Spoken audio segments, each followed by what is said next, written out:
এটা ছিল আমাদের অ্যানিভার্সারি দিন সকালবেলা। তো 2 কাপ চা করে নিয়ে রুমে চলে গিয়েছিলাম। রুমের ভেতরেই চাটা খেয়েছিলাম। খুব ঠান্ডা ছিল, সেদিন রোদ ওঠেনি একদম। তো তারপরে বাবু ঘুম থেকে উঠে গেছে, তো ওকে রেডি করে আমি একটু বসিয়ে দিয়েছিলাম যে খেলনা নিয়ে একটু খেলা করো। তো ও তো এখনও বসতে ঠিকমতো শেখেনি, তো তার জন্য বালিশ দিয়ে রেখে দিয়েছিলাম।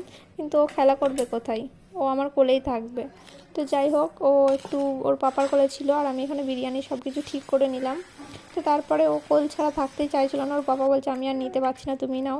তো আমি কোলে নিলাম, আর রান্নাটা কিন্তু ওই করেছিল আজকে বিরিয়ানি। আর এই দিনটা একটু স্পেশাল করতে এটা আমাদের তুমি বিয়ের বেড কভারটা বিছানার মধ্যে বিছিয়েছিলাম, আর দুটো আমার বটে ময়ূর আবার কার করেছিলাম, বটে? একটা ছোট আর বড় একটা। তো আমার কাছে একই মাপের দুটো টাওয়াল ছিল না, তার জন্য আর কি। তো ওকে বলছিলাম বড়টা তুমি, ছোটটা আমি। আর ও এনেছিল আর্টিফিশিয়াল রোজ, কারণ আমি বলেছিলাম অরিজিনাল এনো না, অরিজিনাল আনলে তো নষ্ট হয়ে যাবে, তো আর্টিফিশিয়াল আনলে আমি পরেও বলতে পারবো যে সেই দিন আমাকে গিফট করেছিলে। আমরা তিনজন ম্যাচিং ড্রেস পরে একটু ফটোশ্যুটও করে নিয়েছি, আর আমার ব্যাটা এখানে খেলা করছে।